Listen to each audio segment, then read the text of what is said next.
The camera pans across a cathedral filled with gold light and hushed, cruel whispers. Demalola stands at the altar, her lace gown a sharp contrast to her trembling hands. Her phone screen is bright, displaying the betrayal, her fiancé, Dae-hyun, entangled with her maid of honor, Min-ji. The text below it is a knife to the heart. She's just a waitress, Dae. She doesn't belong in our world. Demalola looks up to see the pitying faces of the elite crowd. Dae-hyun doesn't even look back as he pivots, taking Min-ji's hand and walking out of the church doors. The silence that follows is deafening. The sound of a life shattering in front of 500 people. Slow, deliberate footsteps echo from the back of the room. A man in a sharp black suit with ink-black tattoos crawling up his neck, Min-jun, cuts through the aisle like a predator. The congregation gasps. They recognize the ruthless boss who usually only appears in nightmares or news headlines.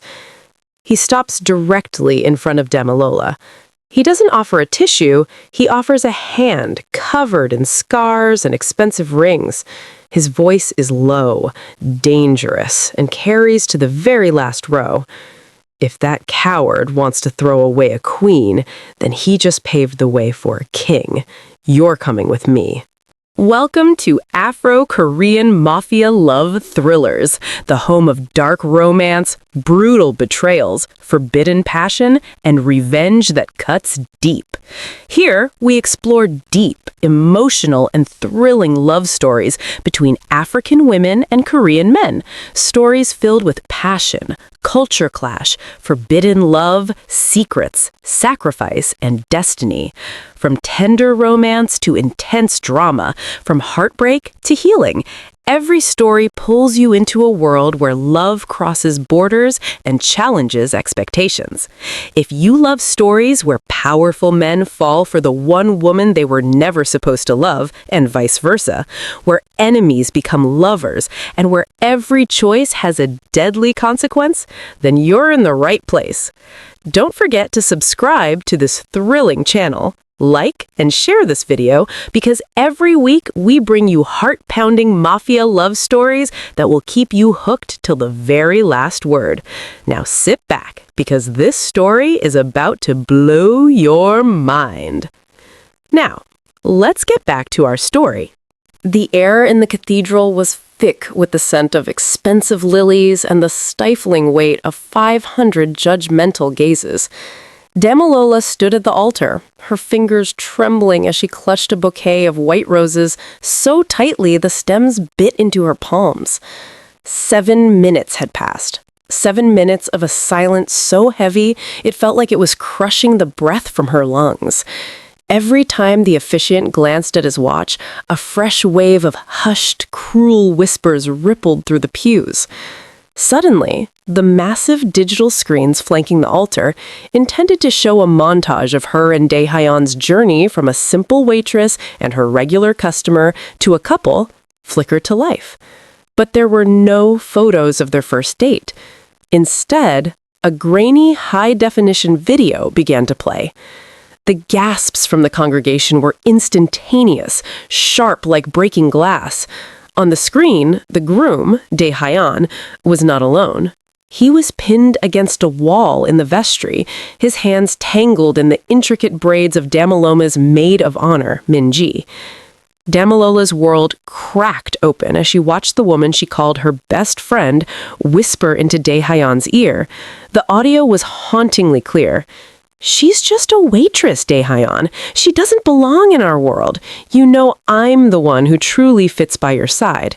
Min-ji, the seductive manipulator, smiled into the camera before pulling the groom into a deep, betraying kiss. Damalola felt the blood drain from her face, leaving her a ghostly contrast to her ivory gown. She looked down at her phone as it vibrated with a final, devastating notification from Dae-hyun.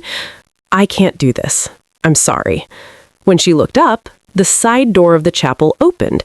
Dae-hyun emerged not to apologize, but to take Min-ji's hand. They didn't offer a word of explanation. They simply turned their backs on her, walking toward the exit as if she were nothing more than the help they had finally finished with. The sea of pitying faces in the pews shifted from shock to a mocking secondary embarrassment. Damilola stood frozen, a pity bride abandoned at the very moment she thought she had finally found a place to belong.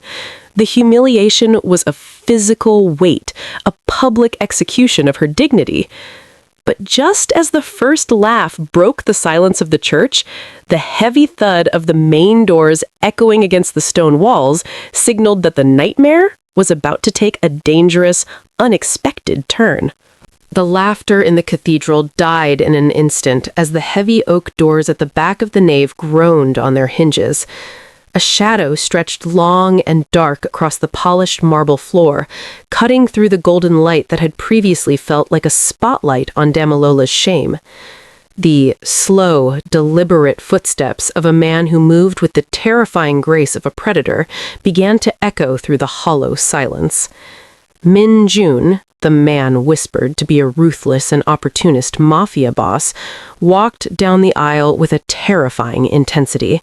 His black suit was tailored to perfection, and the dragon tattoo crawling up the left side of his neck seemed to writhe under the church's flickering candlelight. He didn't spare a glance for the fleeing Dae-hyun or the manipulative Min-ji. His dark eyes were locked onto Damilola with a focus that made her forget to breathe. The congregation held its collective breath. They knew Min Jun as a man who only moved when there was something to be gained, a man who transformed moments of weakness into his own strength. He stopped just inches from Damilola, the scent of expensive tobacco and cold rain replacing the stifling smell of lilies. Damilola, still clutching her white roses so tightly the stems bit into her palms, looked up at him with vulnerability and shock. She expected more pity, perhaps even a threat. Instead, Min Jun reached out and brushed a stray tear from her cheek with a thumb that felt surprisingly warm. "If the groom doesn't want you," he said, his voice a low, dangerous rumble that commanded the room, "then you're mine." He didn't ask, he claimed. In one fluid motion, he produced a ring with a stone so large it seemed to mock the modest one Dae-hyun had given her.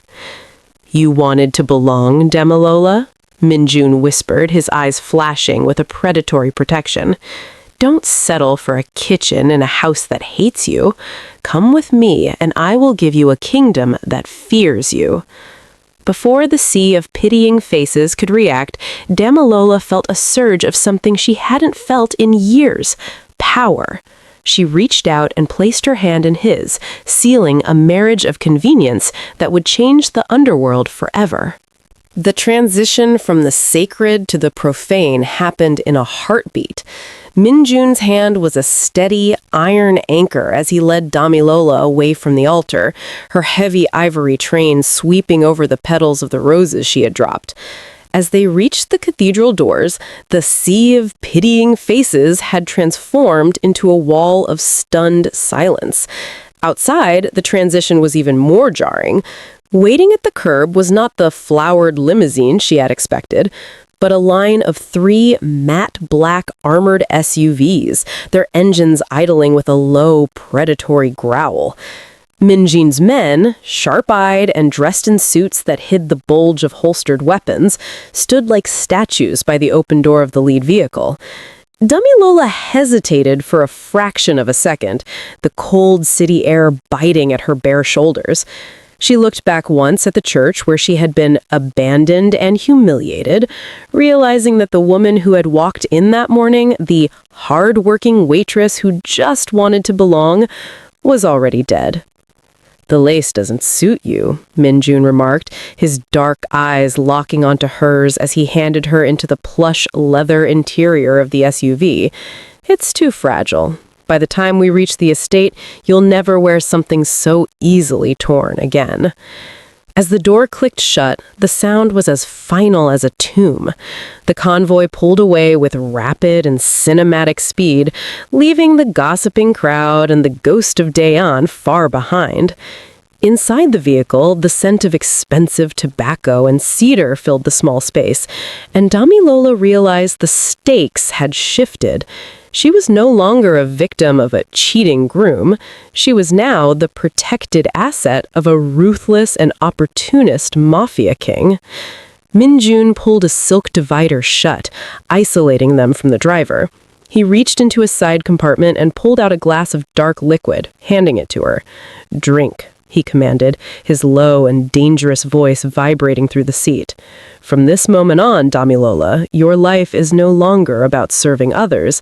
It's about making them serve you."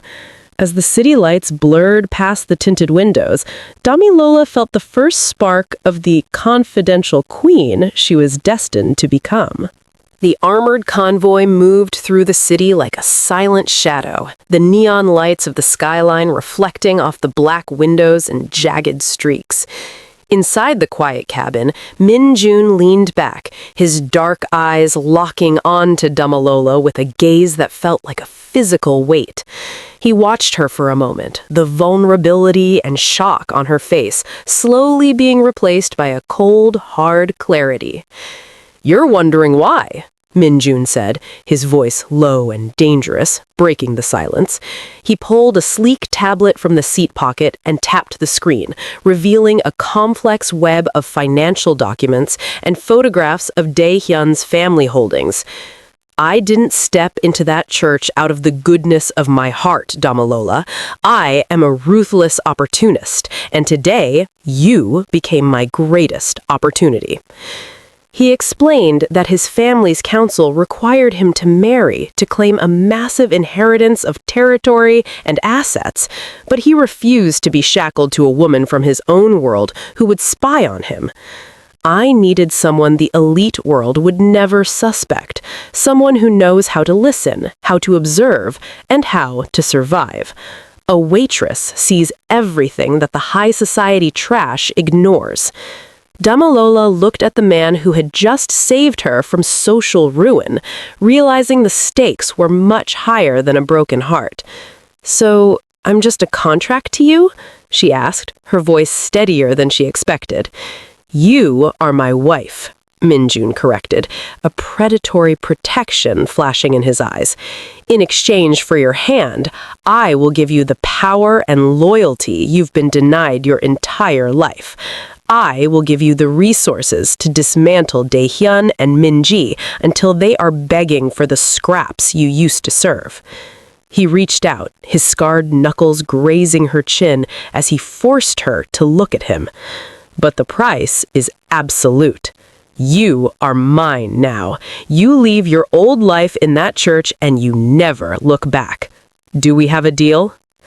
Damilola looked at the dragon tattoo on his neck and then at her own bare ring finger. The pitying faces of the church were a distant memory, replaced by the sharp, cold reality of the underworld. She nodded slowly, her transformation into the queen of Min-jun's world officially beginning. The gates of Min-jun's estate swung open like the jaws of a titan, revealing a fortress of glass and steel that overlooked the city Damilola once served. As she stepped out of the black sedan, the ivory gown felt like a heavy, suffocating shroud of her past failures. Min-jun didn't offer a hand this time. He stood at the top of the marble stairs, a ruthless and opportunist king observing his new acquisition. "The first rule of this house," Min-jun said, his voice low and dangerous as he signaled to a waiting staff of stylists and stone-faced guards, "is that the waitress is dead." He walked toward her, his dragon tattoo catching the sharp overhead lights. "You spent your life blending into the background, Damilola.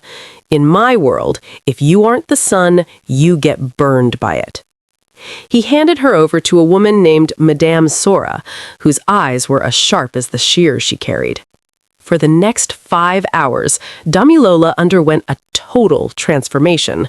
The soft, braided hair Min-ji had once mocked was unraveled and sculpted into a sleek, defiant crown of curls. The white lace was stripped away and replaced with a gown of black silk that fit her like a second skin, armored with diamonds that felt as cold as ice against her collarbone. When she finally emerged, Min-jun was waiting in the library, a glass of bourbon in his hand. He didn't smile, but his dark eyes locked onto hers with a new kind of intensity.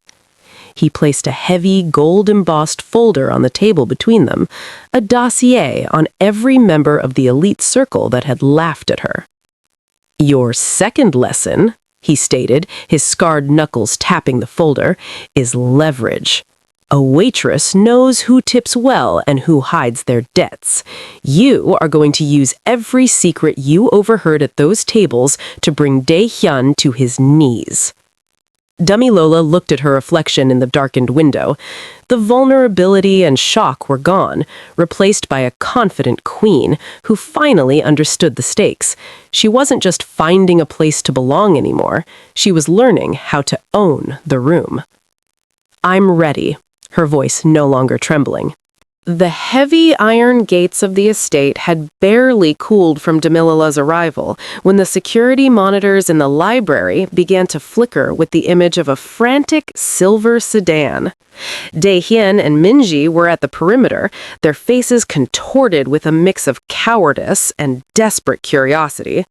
They had spent the last few hours watching the news go viral, realizing the waitress they had discarded was now under the protection of the city's most feared mafia boss. Min-jun didn't even look up from his drink as a guard entered to report the intrusion. "They want to save you, Damilala," he said, his voice low and dangerous with a hint of a mocking smile. "Or perhaps they just want to see if the rumors are true. Should we show them?" Damilala stood, the black silk of her new gown rustling like a warning. The vulnerability that had defined her at the altar was gone. She moved toward the grand balcony with the intensity Min-jun had instilled in her. From the height of the marble terrace, she looked down at the two people who had once been her entire world. Dae-hyun stepped out of his car, shouting toward the house about a mistake and safety, while Minji clutched his arm, her seductive and manipulating eyes scanning the fortress for a weakness. But as the floodlights hit the balcony, they froze. Damilala stood there, flanked by Min-jun's stone-faced guards, looking every bit the queen of the underworld. "I didn't make a mistake, Dae-hyun." Damilala's voice projected across the lawn, amplified by the estate's sound system. "You did. You thought I was a girl who needed a place to belong, but I was just waiting for a man who knew how to give me a throne." Min-jun stepped up behind her, his scarred knuckles resting possessively on her waist as he looked down at the uninvited guests.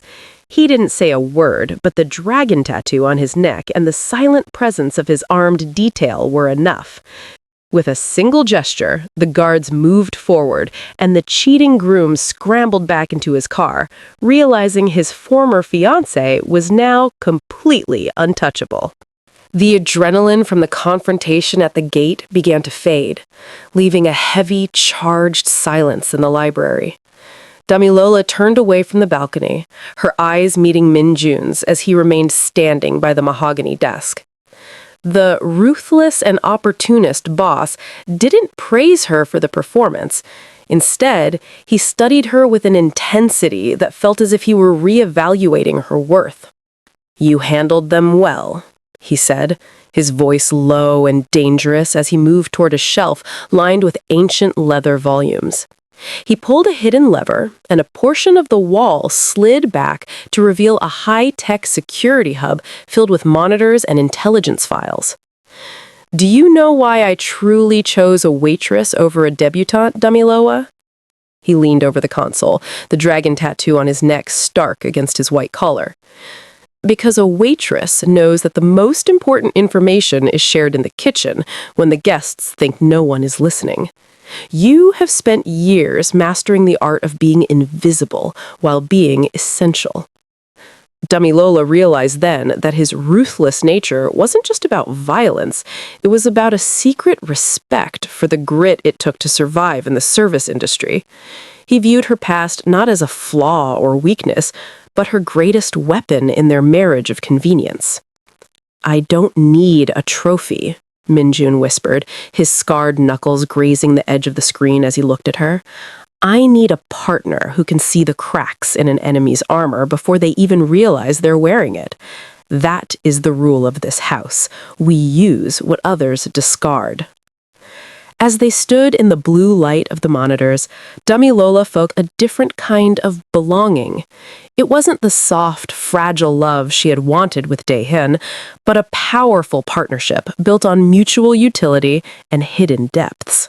The following week, the silence of the estate was punctured by a desperate plea at the security gate. Minji, the seductive and manipulating rival, had arrived alone, her hair artfully disheveled and her eyes bright with rehearsed tears. She had come to play the seduction game, convinced that no man, especially not a ruthless and opportunist like Minjun, could resist her charms once he realized he was married to a mere waitress. Dummy Lola watched the security feed from the master suite, her black silk gown shimmering as she leaned against the velvet headboard. Instead of hiding, she requested the guards bring Minji to the sunroom. When the doors opened, Minji swept in. Her gaze immediately darted to Minjun, who sat in the corner shadow with an intensity that made the air feel thin.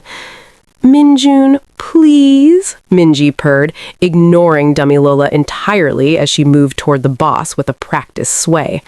"You don't know who you've brought into your home. Dummy Lola is a charity case, a girl who serves soup and takes tips. You deserve someone who understands your status, someone like me." Minjun didn't move. His scarred knuckles remained wrapped around his glass, his dark eyes unblinking as he watched the manipulating woman perform.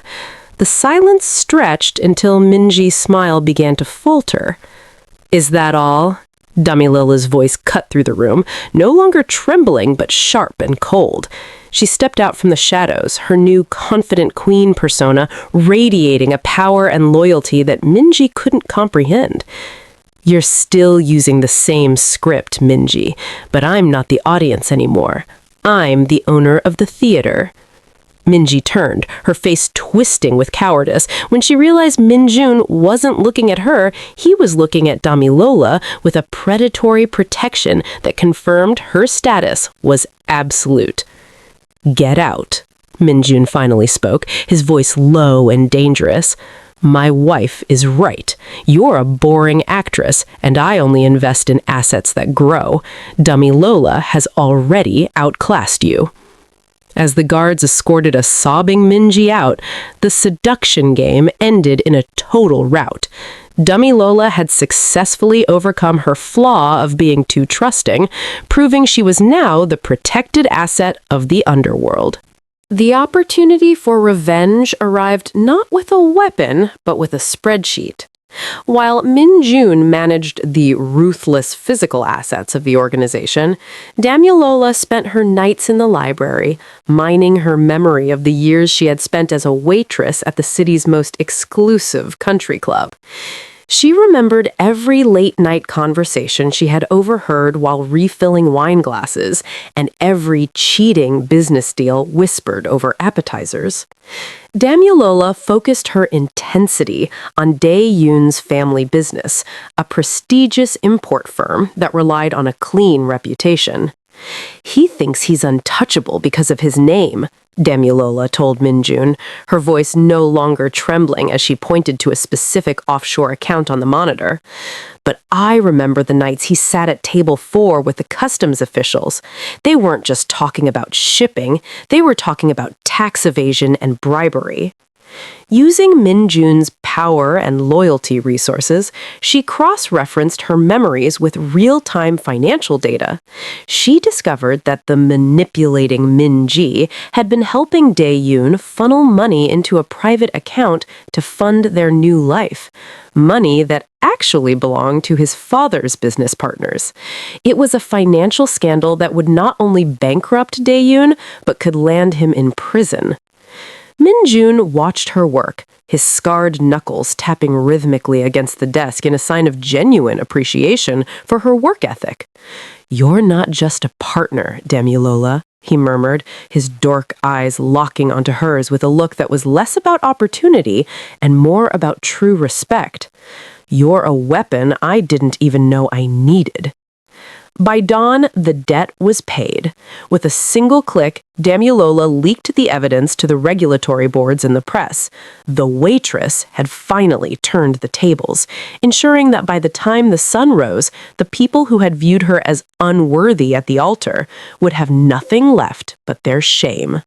The invitation to the Winter Solstice Gala arrived like a challenge, but Damilola was no longer the woman who hid in the shadows of the kitchen. As she stepped into the grand ballroom, she was a vision of blood and diamonds, draped in a crimson gown that mirrored the ruthless power of the man at her side. Min-jun walked with a predatory protection, his hand resting firmly on the small of her back as they navigated a room filled with the city's most dangerous elite. The night was supposed to be a victory lap after the financial scandal that had crippled Dae-yoon's family. However, the atmosphere shifted when a waiter, someone Demilola's waitress instincts flagged immediately, approached with a tray of champagne. She noticed the intensity in the man's gaze and the way his hand hovered too close to the towel draped over his arm. "Min-jun, move!" Demilola shouted, her voice no longer trembling as she shoved him aside, just as the suppressed pop of a pistol echoed through the music. The room erupted into chaos as guests scrambled for cover.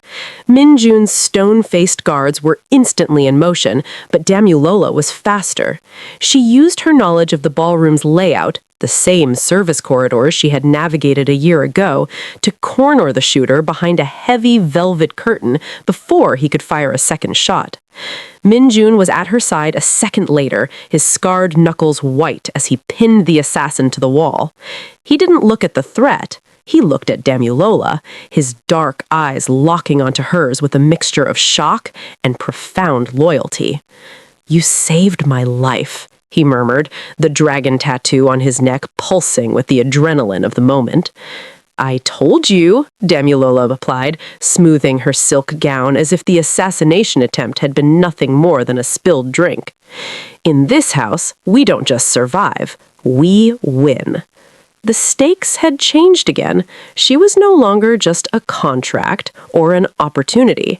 She had proven she was the queen who would bleed for her king. The fallout from the gala had left the elite world reeling, and Demilola knew it was time for the final move in her Queen's Gambit. She organized a press conference under the guise of a charitable foundation announcement, ensuring every major news outlet and the city's most influential socialites, including a now destitute Min-ji, were in attendance. Demilola walked onto the stage with a confident queen presence that silenced the room. She was a far cry from the abandoned bride who had stood in the church months ago. In the front row, Min-ji sat with her seductive and manipulating mask slipping, her eyes filled with cowardice as she realized she had been lured into a trap. "Most of you remember me as the waitress who was left at the altar," Demilola began, her voice no longer trembling as she looked directly into the cameras. "But today, I'm here to talk about a different kind of theft, not of a groom, but of millions in stolen assets."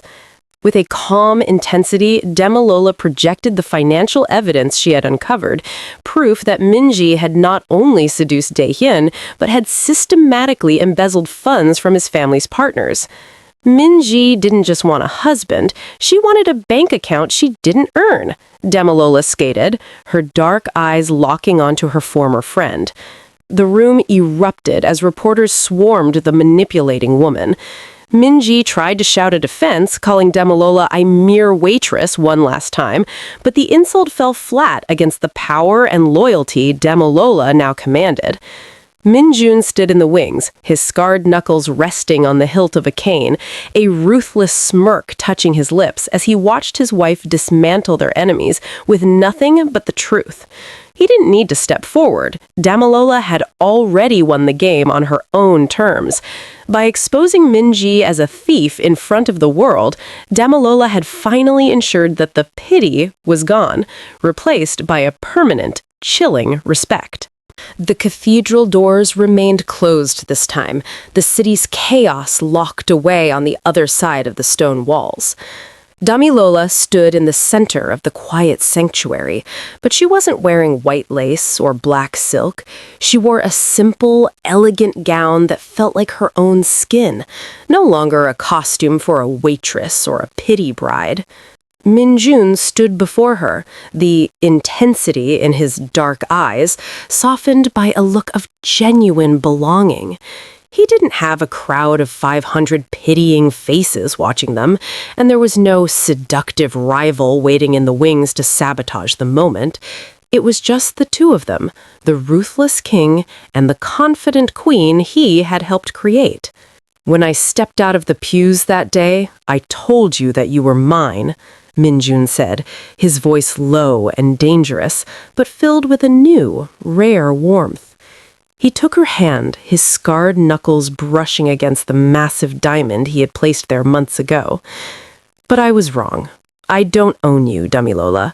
I chose you because you were the only person in this city brave enough to stand in the fire with me." Damilola looked at the dragon tattoo on his neck and realized her flaw was gone. She no longer needed to overlook red flags to feel loved. She had found a powerful partnership based on power and loyalty. "I spent my whole life serving others, hoping they'd give me a place to belong," she whispered, her voice no longer trembling. "I didn't realize I had to build that place myself." They didn't need a priest to tell them they were married. Their real vows had been forged in the assassination attempt and the Queen's gambit. As they walked out of the church together, hand in hand, the stakes were finally settled. Damilola wasn't just a waitress who got lucky. She was the woman who had conquered the underworld to find her home.